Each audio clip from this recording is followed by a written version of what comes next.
Assalaamu calaykum waraxmatullaahi wabarakaatu. Anigoo Mustafa ah janaalka daawanaysa waa Mustafa Kenan. Haddaa janaalkayga ku cusub tahay subscribe, like, share, comment.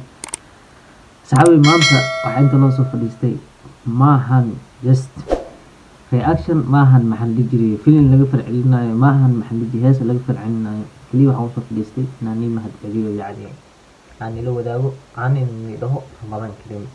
Ramadaankiisa Ilaahay nabad ha nagu gaarsiiyo. All my fans, my family, kulli dhammaantiin meel walba wada joogtiin, waxaan leeyahay Ramadaan Kariim. Ramadaankiisana Ilaahay nabad ha nagu gaarsiiyo. Maanta waxaa arkaynaa dad badan oo maxaan dhihi jiray shalay noolaa oo maanta nooleen, dad badan oo maxaan dhihi jiray maanta noola beri noolaa karin. Yacni adduunkan step by step waaye. Markasta waxaan u baahannahay inaan Ilaahay aan dhahno alxamdulillaah, Ilaahay u mahadcelino. Marka asxaabi, yacni soonkana maxaan dhihi jiray waa maanta qof kastaba maxaan dhihi jiray oo anaga mid oo maanta yacni muslim oo qasab uu ku yahay inuu soomo, waxaan dhihi jirnay sidee xale waa Ilaahay noo soo kordhiyo waaye. Marka asxaabi dhammaantiin waxaan idin dhihi Ramadaan Kariim. Ramadaankiisa intaan gaaraynin Ilaahay maxaan dhihi jiray caafimaad iyo cibaado sugan Ilaahay ha nagu gaarsiiyo. Ramadaankiisa kale inta xanuunsanna Ilaahay xanuunka ka kor qaado, inta maxaan dhihi jiray oo maanta yacni oo isdagaalsanna dagaalka Ilaahay ha ka kala dhaqaajiyo. Inta maanta maxaan dhihi jiray isku niyad furanna Ilaahay niyadooda ha isku sii furo.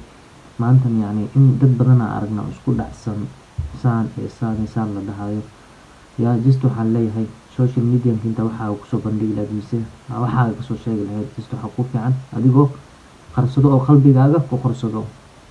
Rag waxaa la arki jiray wax qarsada la arki jiray, laakiin sanadkan waxaa soo baxday rag oo social media-ka oo wax kasta kusoo bandhigayo. Marka asxaabi waxaan leeyahay Ramadaan Kariim dhammaantiina. Qofkii aragayga ka saayo oo wax ii qabana ha iska cafiyo, aniga qof wax u qabo haba yaraatee ma jirto. waxaan leeyahay Ramadaan Kariim. Ramadaankiisana Ilaahay nabad ha nagu gaarsiiyo.